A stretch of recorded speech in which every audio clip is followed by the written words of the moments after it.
Hermanos, buenas noches. Si pueden, por favor, empezar a repartir el material. Bienvenidos al taller de responsabilidades de los padres para con sus hijos.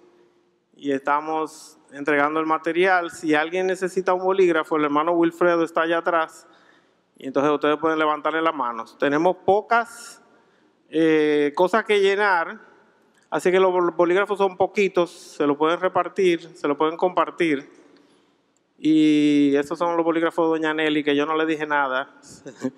Entonces, tienen de vuelta, por favor. Bien. Recordemos que la Biblia es suficiente para todas las necesidades que tenemos, dice ella, de la vida y de la piedad. Entonces, el tema de la familia, la autoridad la tiene Dios y su palabra, y por eso podemos acudir a ella para cualquier tema de esa área y de cualquier otra. Entonces, hoy específicamente el tema de los padres, que sabemos que podría ser de interés para personas que también no están en esa situación en la vida, pero que sí pueden tener influencia sobre otros. Vamos a orar. ¿Alguien más necesita hoja o bolígrafo? Bien, vamos a orar. Oremos. Padre bueno, gracias por tu fidelidad y gracias, Señor, por tu bondad. Gracias, Padre, porque en Cristo podemos tener una relación contigo y gracias porque todos nuestros pecados han sido perdonados. Oh Señor, ayúdanos ahora en este momento que tu palabra que va a ser presentada pueda ser aplicada por tu Espíritu Santo y que ella pueda traer cambios a nuestras vidas. Señor, que ella pueda retarnos a todos los presentes, Señor, y que tú nos guíes y nos diriges en lo que vamos a hacer. Te lo pedimos en el nombre de Cristo Jesús. Amén. Bien, tenemos entonces Colosenses 3:21, el versículo con el que vamos a comenzar, y ustedes lo tienen allí impreso. Padres, no exasperéis a vuestros hijos para que no se desalienten. Y lo primero que vemos es, el primer punto, no amarguen a sus hijos. No amarguen a sus hijos. Y esto es un imperativo. Allí esta palabra es un imperativo y eso quiere decir que no tenemos opción, es una orden. Y hay una versión que dice exactamente eso, no amarguen a sus hijos. Los padres no deben amargar a sus hijos y la idea es que los padres no deben retar, pongan ahí en esa raya, la resistencia, pongan esa primera raya, los padres no deben retar la resistencia de sus hijos con uso irrazonable de autoridad. Y hermanos, la idea aquí es que la disciplina firme es necesaria, pero debe de ser administrada con un espíritu correcto. Y hermanos, si estoy lleno de ira, no debo disciplinar, ¿verdad? Nosotros a veces repetimos la forma en que fuimos criados y definitivamente el área del corregir con ira es algo que tenemos que trabajar en nuestra cultura y en cualquier otra. Y vamos a hablar de eso un poquito más adelante. Los padres no deben entregarse a la práctica de siempre encontrar faltas, ni tampoco exasperar a sus hijos. Y hay algunos autores que traducen esta frase como no hostiguéis ni asediéis a tus hijos, no los sobrecorrijas. Y dice un autor, Knox, él dice, y tú, padre, nunca levantes resentimientos en tus hijos. Entonces vemos la siguiente frase ahí en el versículo de Colosenses 3:21, para que no se desalienten. Y esta palabra, desaliente, tiene la idea de desanimarse hasta el punto de perder la motivación. Padre, tú podrías ser muy demandante y severo, al punto que podrías crear en tus hijos la idea de que es imposible que ellos puedan agradarte. Tú debes santificar al Señor, tu Dios, a los ojos de tus hijos. Tú debes tener reacciones piadosas cuando tus hijos tengan reacciones carnales. Y eso es algo que tenemos que trabajarlo. Tú debes mostrar por igual el fruto del Espíritu: amor, gozo, paz, paciencia, benignidad, bondad, fe, mansedumbre, templanza. Y eso es la llenura del Espíritu. Y eso lo vamos a hacer cuando enfrentemos a nuestros hijos, cuando los vamos a castigar, cuando los vamos a amonestar. Y ustedes tienen ahí en el material un tema de MacArthur, de John MacArthur, que dice cómo exasperar y provocar a ira a tus hijos. Y esto yo lo encontré en un video de él en internet. Vamos a leerlo. Él dice que esto se puede hacer de muchas formas. Ausencia de amor, nunca escuchar a tu hijo, disciplina injusta, abuso, aspereza, expectativas no realistas, tratar de vivir tus propias fantasías a través de tu hijo, presionar injustamente al hijo para que haga algo, tratando de hacer que tu hijo sea algún tipo de estrella en el deporte, en la música o en lo académico, para que la luz brille más en ti, dice él. Preparar a tu hijo para el fracaso puede romper el corazón de un hijo y desbastarlo. Lo que debemos hacer es amar a ese hijo, ser comprensivo, ser pacientes con él, ser amable, mantener tus expectativas realistas, estar lleno de perdón, la disciplina, claro, ¿verdad? Por supuesto, pero mucha gracia. Y esa gracia es la ayuda que el Señor nos da, la ayuda que viene de lo alto. Y por igual mostrar misericordia a ellos en su niñez, porque van a cometer errores, y por igual en su adolescencia y juventud. En otras palabras, ama a tus hijos y críalos en la disciplina y amonestación del Señor. Y acabamos de ver, ¿verdad?, que tú debes evitar irritar, amargar, exasperar a tus hijos. Entonces vamos a nuestro versículo que complementa este tema, Efesios 6, 4b. Dice: no provoquéis a ira a vuestros hijos, sino criadlos en disciplina y amonestación del Señor. Y vamos al punto 2 allí, que dice que debemos desarrollarlos con mucho cuidado. Desarrollarlos con mucho cuidado. Y esto viene de la palabra criadlos, de este versículo de Efesios 6, el versículo 4, de esta porción de Efesios 6, versículo 4, la parte B.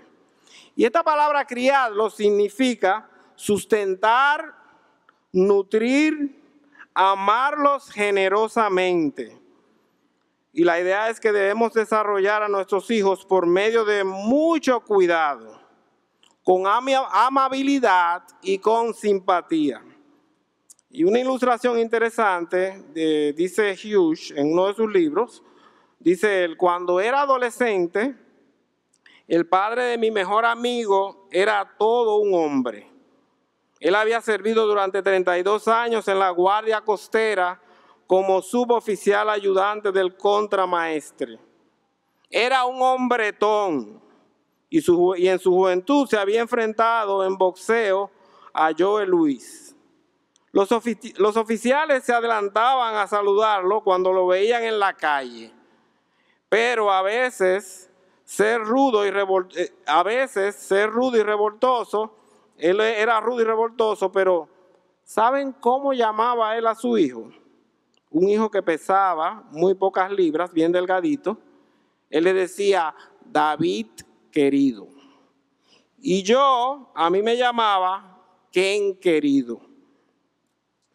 Y que me llamara así no me preocupara en absoluto.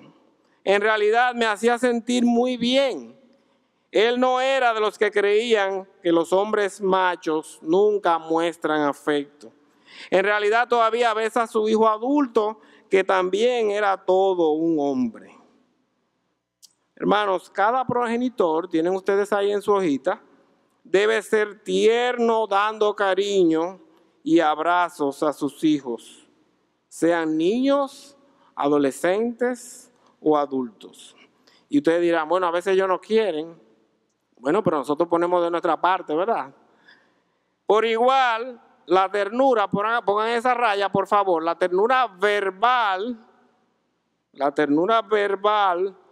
resulta natural. También la ternura verbal es importante, no solamente los afectos físicos. Esta ternura verbal resulta natural para los padres que se someten a la palabra de Dios. Y hermanos, la idea aquí es que debemos usar términos, ¿verdad?, de ánimo y de apoyo. Te amo. Algo difícil que a veces se hace difícil para algunas personas en nuestra cultura. Te amo. Eres un regalo de Dios para mí.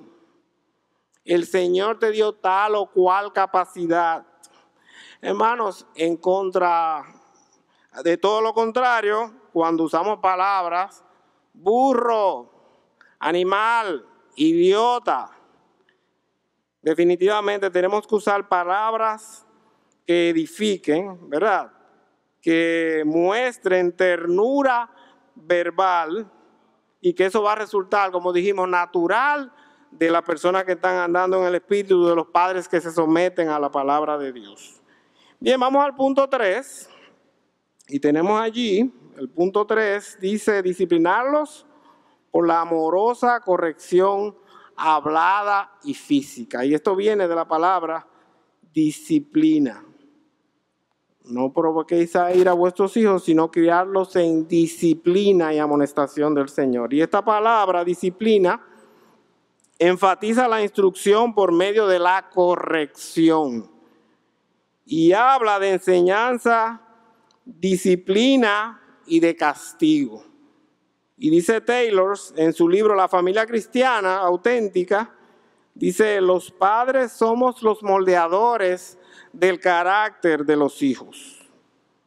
Somos los moldeadores del carácter de los hijos. Y dice Proverbios 22:15, la primera parte, dice que la necedad está ligada al corazón del muchacho. La necedad está ligada al corazón del muchacho. ¿Y qué es la necedad? Tienen ustedes ahí un cuadrito, perdón, una información. ¿Qué es la necedad? Sí, está en un cuadrito. Dice, voy a citar a Ted Tripp, él dice que no hay perspectiva, forma de pensar ni teoría más confiable que la mía. Esa es la primera idea del necio, del que piensa así. 2, sé lo que es mejor. Y 3, estoy bien, mis decisiones son las mejores. Y hermanos, esta necedad tenemos que trabajarla en el proceso de crianza de los hijos. Dice Proverbios 22:15, la parte B, vamos a leerla ahora. Mas la vara de la corrección la alejará de él. Esa necedad va a ser alejada con la vara de la corrección. ¿Qué alejará a tu hijo de la necedad? Bueno, es el castigo físico.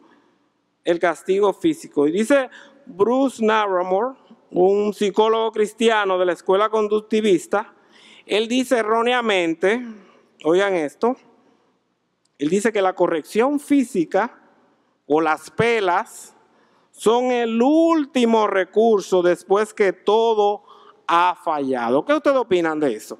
Dice él que es el último recurso, las pelas, la corrección física después que todo ha fallado. Y esta es una teoría, ¿verdad?, de psicoterapeutas que se llaman creyentes. Ay, por favor, no le peguen al niño. Háblenle, no le peguen. Y hermanos, esa teoría va en contra de lo que dice la palabra de Dios. Dice Proverbios 29:15, nos dice allí que antes de leerlo, lo voy a explicar, se necesita la vara de la disciplina junto con la corrección, ¿verdad?, la corrección hablada, para poder hablarle al hijo de su pecado y su necesidad de un Salvador que pueda cambiarle y que necesita esa ayuda redentora para vencer el pecado. Proverbios 29:15, vamos a leerlo ahora, dice: la vara y la corrección dan sabiduría, mas el muchacho consentido avergonzará a su madre. Y aquí vemos la vara y la corrección. Vamos a hablar de la corrección. En hebreo es un argumento, esta palabra es un argumento dicho por boca y por labios. Hermanos, lo que nos está diciendo es que hay que corregir con vara y hablando. Pongan esa raya ahí, por favor. Hablando. Debemos hacer una corrección que va unida. Corrección física, pero también tenemos que hablar.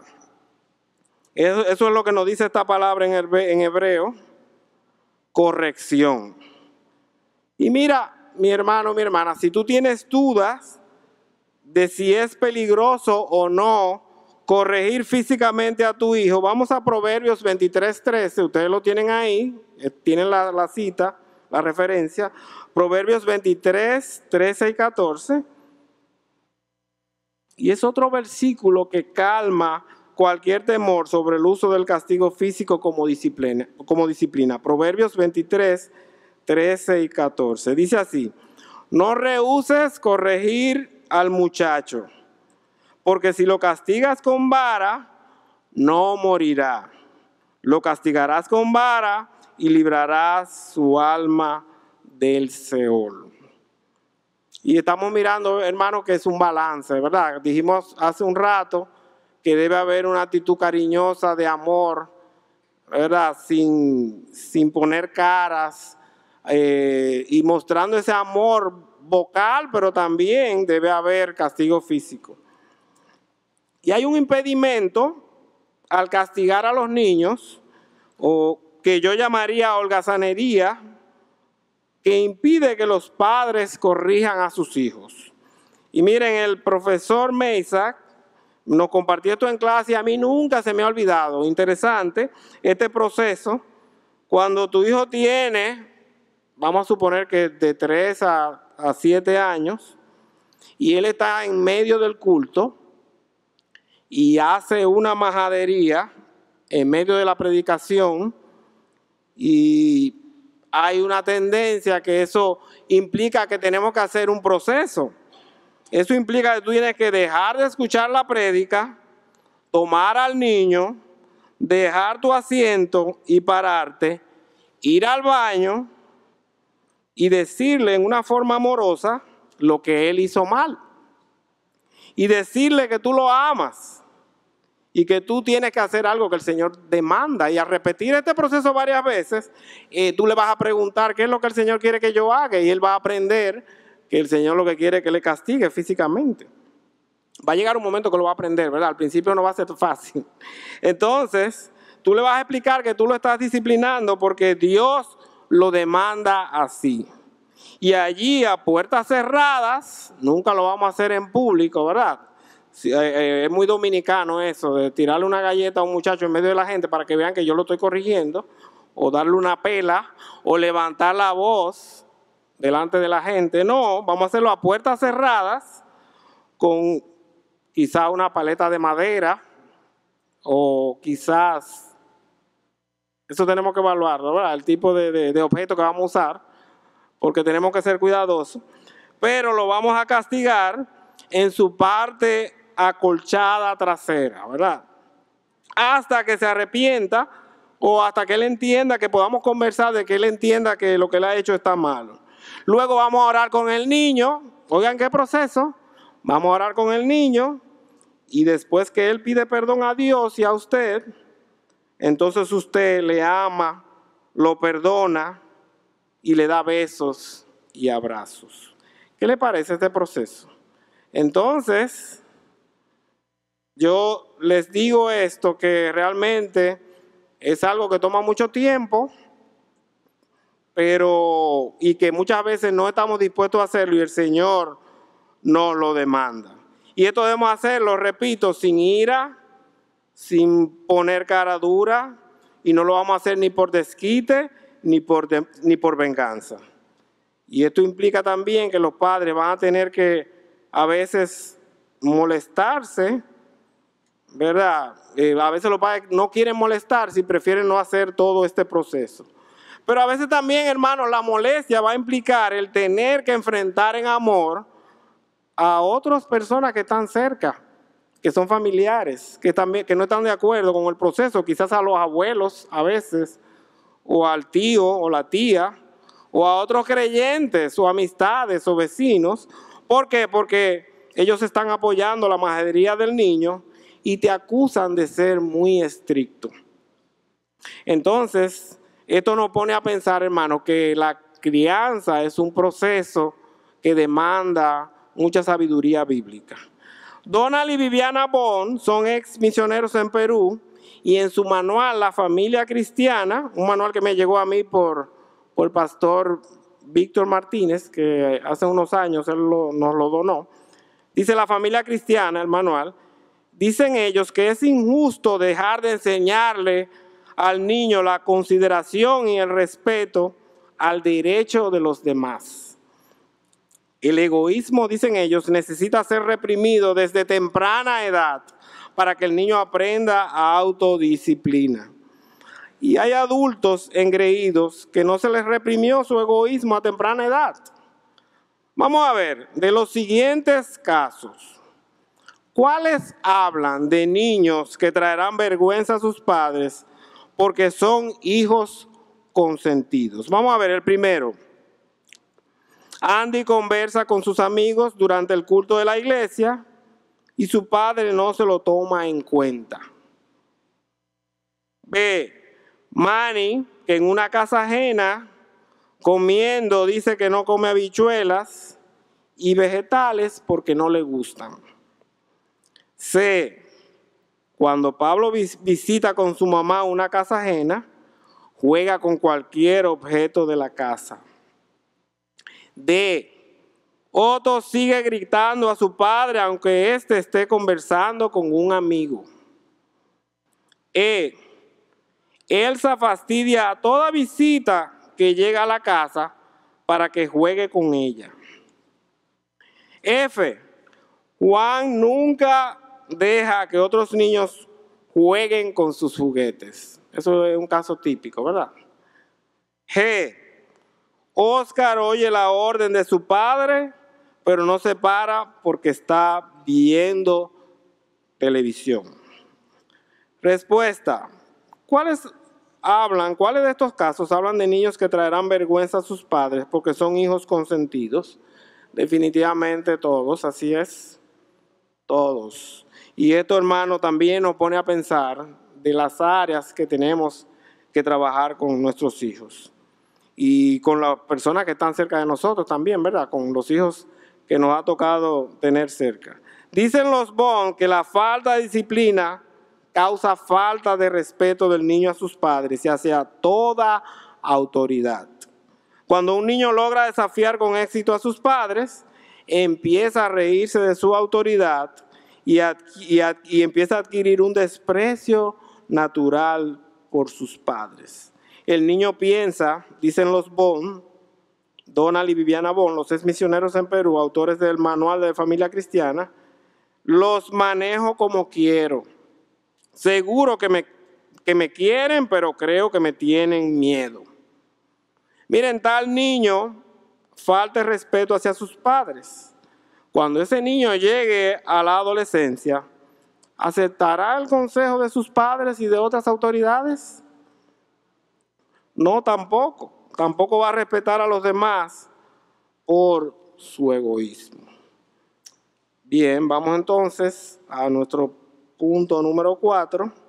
Formarlos hacia Cristo. Formarlos hacia Cristo. Y este viene de la palabra amonestación. Efesios 6, Efesios 4b. No provoquéis a ira a vuestros hijos, sino criadlos en disciplina y amonestación del Señor. Esta palabra amonestación es poner en mente, exhortar, aconsejar, confrontar la mente de tu hijo. Eso es la palabra noutesia, que algunos ya la conocen, y de allí es que viene el término acuñado de consejería bíblica, que se llama consejería noutética. Dice allí, amonestación del Señor. Esa es una formación bíblica hacia Cristo, que es el modelo perfecto. Y tenemos allí un ejemplo en 1 Samuel 3, del 11 al 13. 1 Samuel 3, del 11 al 13. Y usamos allí la palabra estorbó. Elí, pongan esa raya, por favor, fracasó. Elí fracasó porque no estorbó a sus hijos, ni tampoco los amonestó. Él fracasó porque no estorbó a sus hijos y porque no los amonestó.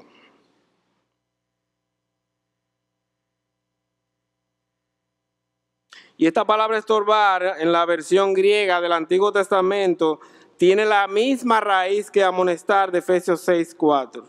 Elí no enfrentó a sus hijos, Elí no los amonestó.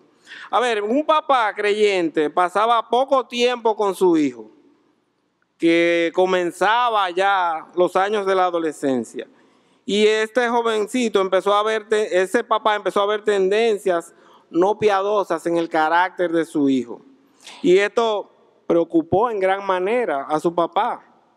Y él empezó a tener un estudio con él en Proverbios. Empezó a tener un estudio en el libro de Proverbios en la única hora que ellos tenían disponible.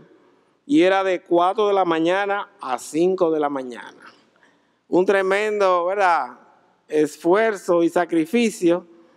Pero esa era la única hora, la hora que él tenía disponible y que el jovencito tenía disponible, y decidieron empezar a trabajar.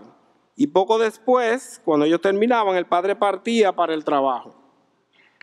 Hermanos, a los 6 meses, este papá empezó a ver los frutos de ese sacrificio al ver a su hijo cambiando radicalmente en su carácter y en su comportamiento. Entonces es importante que nosotros dediquemos tiempo a enseñar las Escrituras en una forma sacrificial para con nuestros hijos. Bien, vamos a ver esta última parte, cómo echar a perder a tu hijo. Y está ya impreso ahí en la hoja que ustedes tienen. Vamos a terminar con una nota negativa, pero vamos entonces a dar una breve motivación, ¿verdad? Dice del libro La familia de John MacArthur. Y esto es algo que hemos recopilado. Vamos a ver, el primero dice, malcríelo, dele todo lo que quiera, si tiene los medios para hacerlo, claro, y dele una buena asignación de dinero y no lo obligue a hacer nada para ganárselo. 2, cuando haga algo malo, háblele, jamás le pegue. 3, fomente la dependencia en usted. Tome todas las decisiones por él. Siempre sáquelo de los problemas para que lo quiera. Que salga corriendo donde usted cuando las cosas se le ponen duras. Nunca le permita sufrir las consecuencias de sus propios actos. 4, dele una clase de amor que cuida y sobreprotege. Manténgalo atado a sus faldas. Asegúrese de que pase la mayor parte del tiempo con la madre y poco tiempo con su padre. 5, no le moleste con tareas del hogar. Para eso que tenemos un servicio, ¿verdad? Hágale todo para que sea irresponsable. 6, asegúrese de usted ceder cuando él haga una rabieta o explote en ira. Nunca le lleve la contraria cuando él esté enfadado. 7, critique a otros abiertamente y habitualmente delante de él para que él piense que él es el mejor de todos. 8, dice MacArthur, dale de comer solo lo que le apetece. Si no le gustan los vegetales crudos o hervidos, o cualquier otra cosa, no se lo dé. Y encontré una nota interesante. Dice Sujel Michelén que la que se va a embromar es la futura esposa cuando se case. Oigan lo que él dice, con ese mañoso y consentido. Palabras de él, no mías. Hermanos, a veces tenemos que pensar y evaluar en las cosas que hay muchas cosas que estamos haciendo bien, gloria al Señor, y hay cosas que no estamos haciendo bien, y el Señor nos pone a pensar para evaluar, meditar y para humillarnos y mirar hacia arriba y pedir dependencia de Él. Y si hay cosas que no hemos hecho bien, pues todavía estamos a tiempo. Y si quizá pasó la época de crianza, todavía estamos a tiempo por la gran influencia que nosotros podemos tener en otros que están a nuestro alrededor. Ya para concluir, hermanos, tú y yo necesitamos pensar como Dios piensa en este asunto de padres que crían a sus hijos en la disciplina y en la amonestación del Señor. Tú y yo necesitamos poner los pensamientos de Dios y ser padres que no irritan a sus hijos, porque solo así podremos convertir este mandato del Señor en una aventura placentera que traerá intimidad y gozo en tu relación con Dios y le dará a Él toda la gloria. Hermanos, tú y yo necesitamos la gracia de Dios. Solo no podemos hacerlo. Necesitamos de su gracia, necesitamos de su palabra, sus recursos, del Espíritu Santo, de la dependencia de Él. Que el Señor nos guíe y nos dirija en esta labor. Oremos. Padre bueno, gracias por tu bondad al darnos una palabra que es suficiente y que habla de todo lo que necesitamos para la vida y la piedad. Y en esto de la crianza de los hijos, Señor, necesitamos tu ayuda. A los hijos presentes también, definitivamente necesitamos tu ayuda para ese rol, pero para el rol de ser padres también necesitamos tu guía y tu dirección. Necesitamos tu gracia, Padre, que podamos ir a tu palabra, que esa palabra podamos rumiarla y meditarla día y noche, y que nos dé la capacidad para mantenernos humildes y buscar tu rostro y aplicar esa palabra en las diferentes circunstancias que tú nos das. Y gracias por este tiempo, gracias por esta maravillosa oportunidad de compartir tu palabra, gracias por mis hermanos y por nuestra iglesia, y que podamos crecer en esta área de la crianza, la dependencia, la obediencia de los hijos y de los padres en sus roles respectivos que tú nos has hablado en esta mañana y ahora en esta noche. Gracias por tu fidelidad, te lo pedimos en el nombre de Cristo Jesús. Amén. Que el Señor le bendiga, hermanos.